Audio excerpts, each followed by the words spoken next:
Okay, Mrs. Bonaparte, this is it. One last push, and we're done. Congratulations, it's a general. Oh, and here comes the rest of the army now. Did you just say the rest of the army?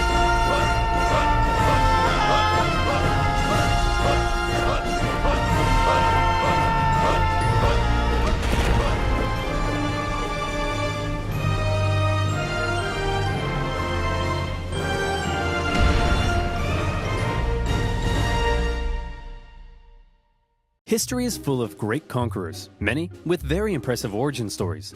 For example, Alexander the Great was the son of a king. Julius Caesar came from an aristocratic family that descended from a goddess. Great conquerors don't usually come from relatively insignificant families living on impoverished islands. But as it just so happens, that is where our story begins. In the early 18th century, the island of Corsica was a part of the Republic of Genoa, until one day Corsica said, "Hey, we're declaring independence, and it's probably not worth your time to try and stop us." So Genoa said, "You're right, it isn't worth their time. Hey France, you want to buy this island?" And France said, "Sure thing." And thus, Corsica became France, just in time for Napoleon to be born French. Many Corsicans didn't appreciate their new conquerors, however, and from an early age, Napoleon developed some fairly anti-French sentiments. Napoleon's dad, however, quickly embraced his new French overlords, which created some tension between dad and son. Ooh, look at me, I'm dad. I wear powdered wigs and silver-buckled shoes, and I'm a traitor to the Corsican people. Go to your room, Napoleon. No, you go to your room, Dad. Okay. On the other hand, Napoleon adored his mother, who was definitely the disciplinarian of the family. And even though she would punish Napoleon severely, he kind of respected that. But Napoleon's parents wanted the best for their family. And since they were of very minor nobility, they were able to have Napoleon sent off to the shining lights and rat-infested sewage puddles of the big city. Napoleon went to military school in France. Okay, Napoleon, why don't you introduce yourself to your new classmates? Well, I'm Napoleon, and I hate all of you. Your farts smell like cheese, you can't pronounce the letter R, all you do is go on strike, and you call eggs oofs like a bunch of big dumb idiot dingleberries. Okay. Thanks, Napoleon. I hope you like being bullied. And bullied he was. They picked on him for his Corsican accent, his family's lack of wealth, and it probably didn't help that he also had a bit of a chip on his shoulder. But he could hold his own, and on an average day, might be found dishing out ratatouille sandwiches for breakfast. He spent much of his time alone, and he loved reading about the great conquerors of history. He learned about Julius Caesar, and he wondered if one day he too might have a pizza franchise named after him. He excelled at math and geography, and when he graduated at the age of 16, he was made second lieutenant in an artillery regiment. Now, second lieutenant might sound pretty sweet to a screw-up like you, but Napoleon had a little something called ambition. Stonks of it. And he wasn't content being just some junior officer. He wanted to rise the ranks. Unfortunately for him, that would be a little difficult. Well, Napoleon, I've reviewed your application. It's clear you're very skilled and would be a perfect fit for the promotion. And Simeon, you're just about the biggest idiot I've ever seen. Your test results suggest you have the mental aptitude of a senile earthworm, and in the part of the form where you list your experience, you seem to have drawn a picture of a gerbil giving birth to a shoe. But your dad is the Marquis de la Fufayette, so you get the job. French society was just too closed off. Positions were handed out based on nobility, not talent. And the young Napoleon probably felt stuck. Wouldn't it be nice if, say, a revolution came along and changed all of that? Well, what are the chances? The French Revolution is here. Bastille toppling, head chopping, king popping. The revolution promised to do away with the old social hierarchy and make everyone a little more equal. Napoleon may not have cared much for the violent mobs, but if it meant he could rise the ranks, he was in. He began fighting to defend the revolution. He put down a British-sponsored counter-revolution in Toulon and got promoted. He put down a royalist uprising in Paris and got promoted. And as his military prowess became more recognized, he was even given his very own army. It was astonishing progress for such a young man of humble origins, and Napoleon's wildest dreams were coming true. But Napoleon also believed he could increase his social status if he married an older rich lady. And so around this time, Napoleon went on the prowl. However, if some sources are to be believed, he was a verified creep.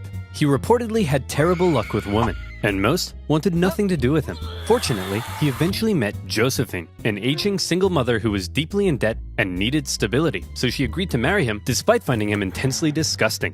Napoleon, you dirty dog, you've done it.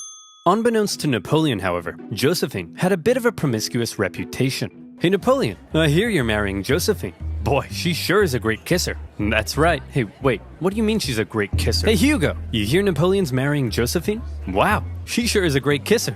Now hang on just a minute. Hey everyone, Napoleon's marrying Josephine. Oh yeah, she sure is a great kisser. She's real good at kissing. Oh, wow. I'm pretty sure I kissed her just Oh, for yesterday. goodness sake, is there anyone here who hasn't kissed my wife? Yeah, you.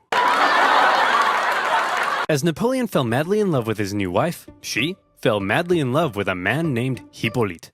It wouldn't be long, however, before Napoleon would leave home and go to war, because while France was having its revolution, tensions in Europe were rising.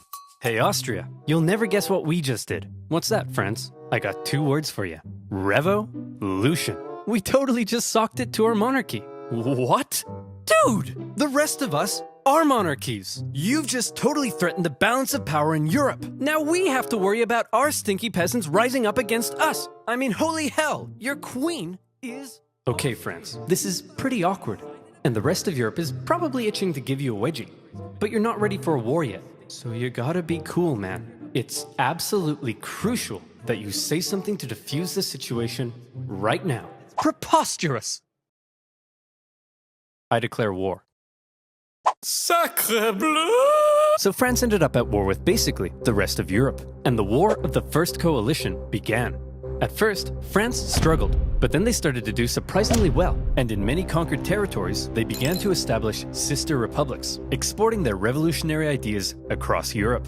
In 1796, they planned a 3-pronged attack to take Vienna and knock Austria out of the war, with 2 magnificent armies in the north to kick ass, and Napoleon in the south as a bit of a diversion. For the first time, Napoleon would lead a military campaign. This was his chance to prove himself, to be somebody. And what a general he proved to be. The army he was given were demoralized, lacking equipment, and underpaid. But Napoleon galvanized them with inspirational speeches, and he took them into Italy. He was outnumbered, and his campaign was partially meant to be a sideshow, but he made it the main show.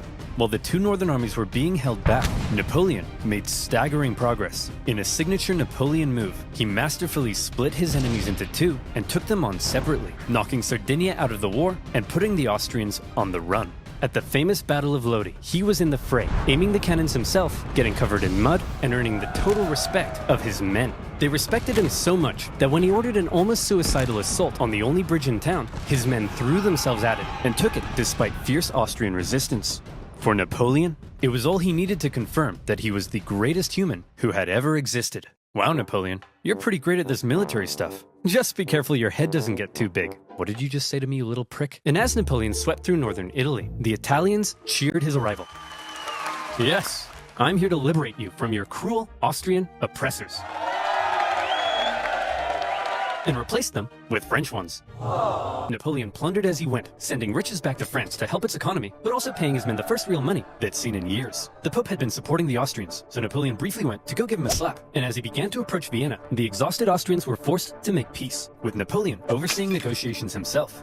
He had just single-handedly knocked Austria out of the war. And by the way, he was only 28, so maybe it's about time you moved out of your dad's attic. In the Italian territories he had conquered, Napoleon established new French sister republics, even writing constitutions and organizing governments himself. Not something a general generally does. When he got back to France, he was hailed as a hero, and the extremely unpopular government were concerned he might get some power-hungry ideas, so they agreed he should go far away from France to Egypt, where he could maybe undermine British access to India. Napoleon was eager to win more glory, so he brought with him a team of scholars, and he was like, whoa, it's a freaky man-cat. Whoa, it's a big stick. Whoa, it's an ugly horse. Whoa, it's a stumpy little manlet. Hey, I'm actually average height for the time. But then British Admiral Nelson came down and wrecked his fleet, and an Anglo-Ottoman force defeated him at Acre, so Napoleon abandoned his men and went back to France. His campaign in Egypt hadn't gone quite as planned, but one thing you should know about Napoleon was that he was a skilled propagandist. He published his own newspapers that sometimes exaggerated his achievements, and even commissioned paintings that generally made him look cool. So when he returned to Paris, he was yet again hailed as a hero, and he began to get some power-hungry ideas. First, however, he had a bit of a problem to deal with. See, he had learned something shocking about his dear wife. Really, Josephine? This guy? I'm just as tall as him. I'm sorry, I swear. Now that you're becoming famous, I'll never do it again. Make sure you don't. I've never stooped so low as to cheat on you. Now if you'll excuse me, I'll be in this room consulting my generals for the next 30 minutes. And by consulting, I mean boinking. By my generals, I mean this woman. And by 30 minutes, I mean 2 seconds.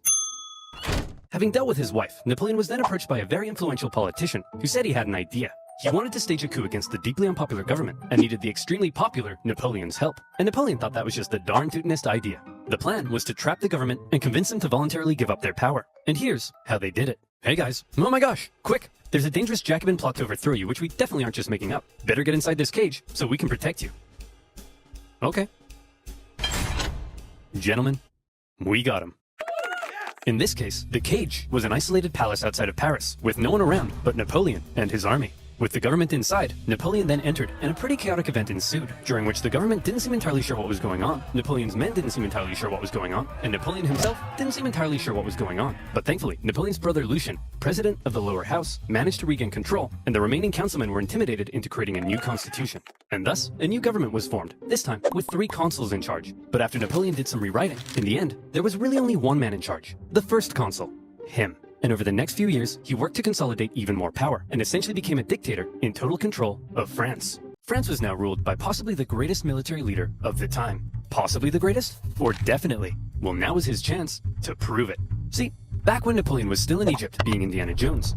Back home, France was in France, being France. They had conquered even more territory, and they were like, hey Piedmont, you get revolutionary ideals. Hey Switzerland, you get revolutionary ideals. And Rome, you get revolutionary ideals. Everybody gets revolutionary Oh, hey guys, nice sledgehammers. And Naples, very cool nail gun. You guys here to get some revolutionary ideas? As France was still spreading the revolution, and with Napoleon busy in Egypt, the European powers felt the time was right for round 2, and the War of the Second Coalition began. And this time, their big bad boy buddy Russia was here to bang some French boys back to Bordeaux. And bang them, they did. France got blasted. But then Russia pulled out after stalling in Switzerland, and now that Napoleon was in charge of the country, he was ready to start blasting right back. He took command of the Army of the Reserve, and he brought the fight to the Austrians. Now, there are many traits that made Napoleon a great military leader. I already mentioned one of them, how he was one of the boys and commanded the total loyalty of his men. But now we see a second reason, the element of surprise. In 1800, Napoleon moved to Geneva, and it looked like he was probably going to take on the Austrian forces in Germany. There's no way he'd be crazy enough to move his entire army south to the Alps as a surprise attack on the Austrians besieging Genoa.